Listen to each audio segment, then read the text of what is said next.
Hi everyone, in this video I'm going to talk about spiritual bypassing and how not to fall into that trap. It will save you years of spiritual search and the agony of rejecting yourself or dismissing something important that your body is trying to tell you. So first of all, what is spiritual bypassing? It is using spiritual concepts and spiritual terms or knowledge to minimize, to dismiss, to disregard certain human experience. Our human experiences are important, they're valid, they are real, they are the life force vibrating in our bodies, they are the life force talking to us, moving through us, being one with us. And so it's alive, it's juicy, it's free. When you get a sense of fear or a sense of caution or a sense of intuition, all these are really, really valid and important. Often in the spiritual world, fear is seen as bad, or you should not have fear. I'm going to transcend fear. However, fear is part of being human and fear is part of human life. There are various reasons why people fear. And some of the most important ones is where your intuition, your inner sense of knowing is coming through, together with past trauma coming through, in order to inform you that a situation might be potentially abusive, situation might be dangerous, or you might behave in a way that is submissive, that you're frozen and you can't protect yourself. And those are very valid and important. So those of you who are on a spiritual path, make sure that this path empowers you. I've spoken to quite a few of you already who are coming to my sessions crying their eyes out, awakening to their ability to feel after years and years of spiritual practice that taught them not to feel, that taught them to observe what's happening and be the passive, silent observer. Sometimes that's all good to begin with, yet there's a certain maturity that needs to take place. To know that you are one with what you're observing and you're one with everything else too. And there is just that field of beingness, which is your emotions, which includes all of you, which is that vibrating, juicy energy of life that is you. Now, why are people on a spiritual journey in the first place? Why are we compelled to be on the spiritual journey?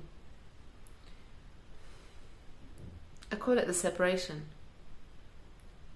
That separate human existence where I feel I'm a me and you're a you, and there's a struggle, there's a fear, or there's a competitiveness or a sense of lack, or needing to do something to be loved.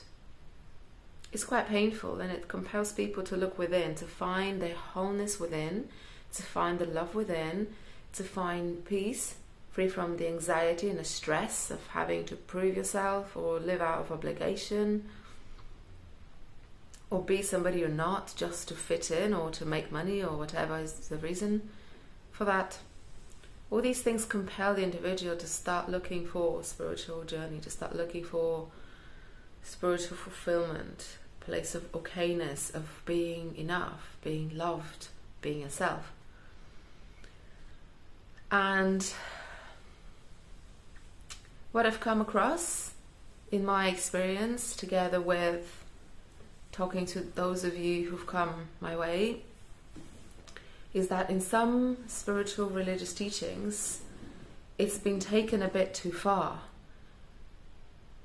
The need to almost isolate a certain stillness and silence to accomplish or achieve some spiritual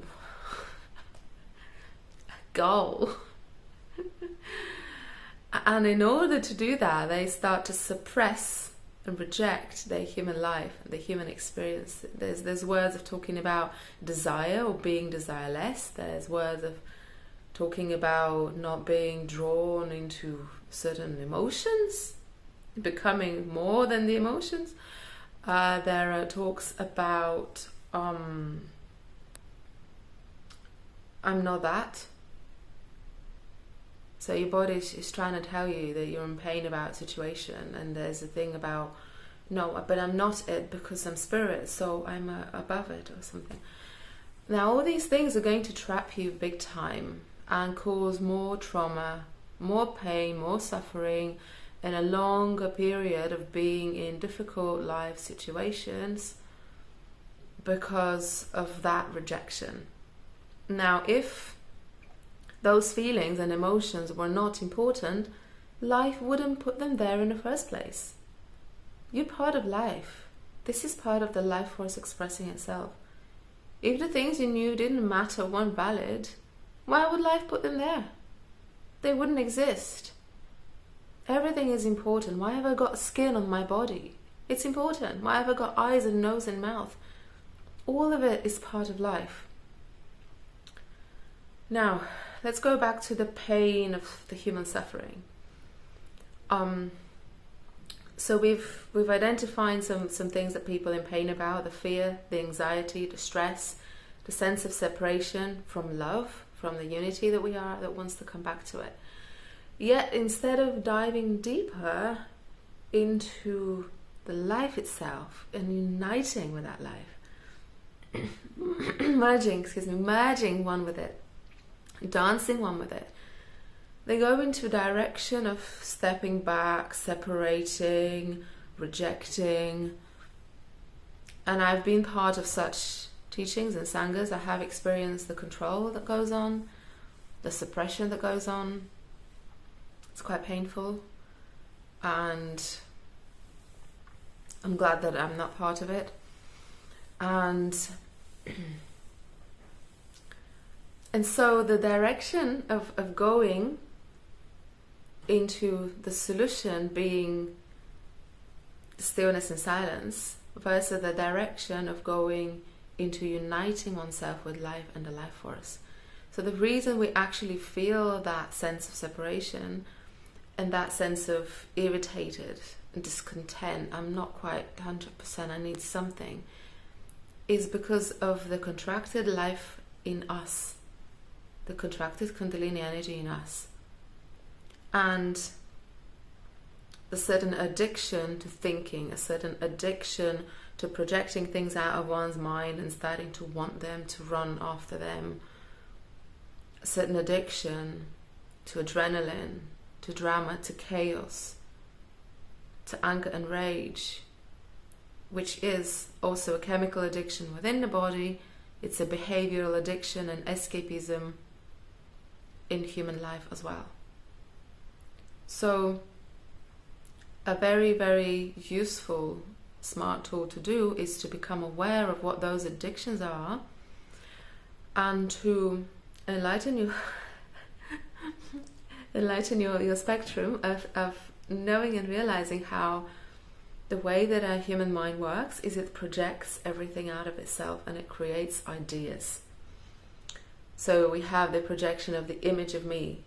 This is, my hair and my clothes and my dress and everything, and this is how people see me, therefore I'm me, and what they think of me makes me, or does it? The way I appear in certain places makes me, and that's what makes people conscious and frightened. Perfectionism rises out of that. Insecurities rise out of that. So becoming aware of this paradigm is so empowering.